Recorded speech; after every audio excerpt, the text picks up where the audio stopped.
मित्रों, भारतीय टीम के मुख्य कोच गौतम गंभीर की इस समय काफी आलोचना हो रही है। उन्हें हिपोक्रेट बोला जा रहा है, ढोंगी बोला जा रहा है, पाखंडी और पैसों पर बिकने वाला भी कहा जा रहा है। अब ये सब बोलने के पीछे एक गंभीर कारण है। गौतम गंभीर ने कुछ ऐसा किया है जिसकी किसी ने कल्पना नहीं की थी। मित्रों, गंभीर ने अपने ट्विटर हैंडल से एक ट्वीट किया जिसमें उन्होंने लोगों से एक बैटिंग ऐप को डाउनलोड करने का आग्रह किया था। मतलब कि भारतीय टीम के मुख्य कोच गंभीर एक बैटिंग ऐप के ब्रांड एम्बेसडर बनकर उसका प्रचार प्रसार करने में लगे हुए हैं। गंभीर का इस तरह का कार्य लोगों को बिल्कुल पसंद नहीं आया। लोग गंभीर पर भड़क गए। अब आप सोचेंगे कि इस तरह का काम तो लगभग हर एक क्रिकेटर करता हुआ दिखाई देता है। कभी रोहित शर्मा ड्रीम 11 पर टीम बनवाते हैं, तो कभी सौरव गांगुली माई 11 सर्कल पर इनाम बांटते हुए दिख जाते हैं, कभी टीम बनवाने के लिए सामने आ जाते हैं शुभमन गिल, तो कभी हार्दिक पांड्या। हर एक खिलाड़ी इसी काम में लगा हुआ है। हर एक cricketer in batting gambling apps के प्रचार प्रसार में डूबा हुआ है और इन ऐप से करोड़ों रुपए कमा रहा है। तो फिर गंभीर ने भी प्रचार कर दिया, तो इसमें बुराई क्या है? तो मित्रों, बुराई तो है और बुराई बहुत बड़ी है। पूरी दुनिया बैटिंग एप्स का प्रचार कर सकती है, लेकिन गंभीर को यह करने का अधिकार नहीं है।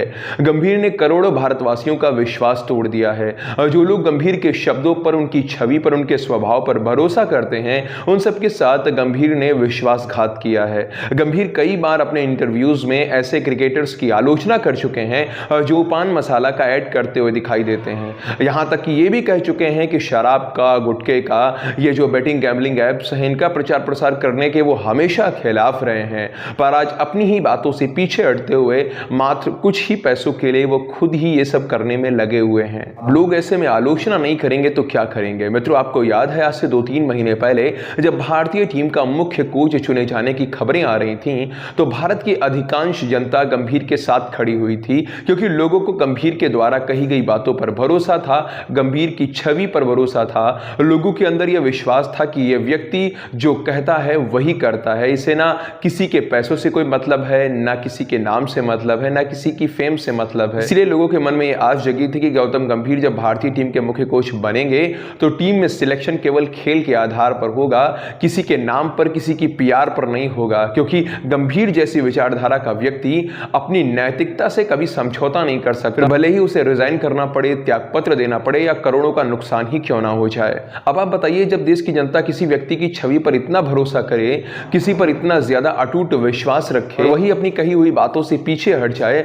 अपनी नैतिकता के विपरीत जाने लगे, तो लोगों को कष्ट तो होगा ही। और जब गंभीर के इस कार्य से कष्ट हो रहा है, इसीलिए लोग आलोचना कर रहे हैं, क्योंकि लोगों का विश्वास टूटा है। और सबसे ज्यादा दुखी करने वाली बात यह है कि गंभीर ये सब भारतीय टीम के मुख्य कोच के पद पर रहते हुए कर रहे हैं। अगर उन्हें बैटिंग एप्स का प्रचार ही करना था तो वो एक खिलाड़ी के रूप में भी कर सकते थे, या कोलकाता के मेंटोर रहते हुए कर सकते थे। पर भारतीय टीम के हेड कोच रहते हुए इस तरह से अपनी खुद के द्वारा खींची गई नैतिकता की लकीर को पार करना, ये कहीं ना कहीं बहुत गलत बात है। मित्रों, आप लोगों ने कपिल देव को देखा होगा, वो भी गुटखे का प्रचार करते हुए दिखाई देते हैं।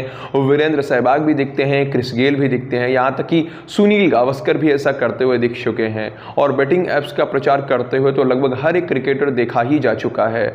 अब इस भीड़ में केवल और केवल गंभीर थे जो अलग चल रहे थे, इसीलिए वो दूसरों की आलोचना भी कर पा रहे थे। गंभीर ने अपने सीनियर्स की आलोचना की हुई है, अपने साथी खिलाड़ियों को भी वो समझा चुके हैं, आलोचना कर चुके हैं। और यही वो कारण है कि गंभीर का इतना ज्यादा सम्मान जनता के मन में था। लेकिन अधिक दिनों तक नैतिकता की राह पर खड़े रह पाना सभी के बस की बात नहीं होती है। मित्रों, यहाँ पर जितने भी क्रिकेटर्स हैं, जितने भी अन्य खेलों के खिलाड़ी हैं, या बॉलीवुड के जो एक्टर एक्ट्रेसेस हैं, इन सभी को गंभीरता से एक बार विचार करना चाहिए कि ये लोग तो चंद पैसों के लिए किसी भी ब्रांड का एंडोर्समेंट करके चले जाते हैं, लेकिन जो लोग इन्हें अपना आदर्श मानते हैं, जो लोग इन्हें पूछते हैं, इनकी तरह बनना चाहते हैं, वो उनके कहने पर इन ब्रांड्स का प्रयोग करने लगते हैं। और ऐसे ही न जाने कितने युवा अंधकार में खो जाते हैं। और यहाँ पर एक जिम्मेदारी हम लोगों की भी बनती है। हमें ऐसे लोगों को जो कि पैसे के लिए बिक जाते हैं, जो पैसे के लिए किसी भी चीज का प्रचार प्रसार करते हैं, शराब से लेकर पान मसाले का, उन्हें अपना आदर्श बनाने की जरूरत नहीं है। आदर्श बनाने के लिए भारत में कई लोग मिल जाएंगे आपको। प्राचीन भारत का इतिहास उठाकर पढ़ना शुरू कीजिए और आधुनिक भारत तक पढ़ते हुए चले आइए, आपको सैकड़ों ऐसे उदाहरण मिल जाएंगे जिन्हें आप अपना आदर्श बना सकते हैं। और आज के जीवन में भी अगर आप देखेंगे तो ऐसे 50 लोग मिलेंगे आपको जिन्हें आप आदर्श बनाकर जीवन की ऊंचाइयों को छू सकते हैं। तो क्रिकेटर्स को, फिल्म एक्टर्स को अपना आदर्श बनाने से बचिए और अपने जीवन में वास्तविक आदर्श का चुनाव करना सीखिए। बाकी मित्रों, आप लोग गंभीर द्वारा किए गए इस कार्य को कैसे देखते हैं? क्या गंभीर के इस कार्य ने आप लोगों को भी दुखी किया है, आप लोगों को भी बुरा लगा है, कि आपका भी विश्वास टूटा है?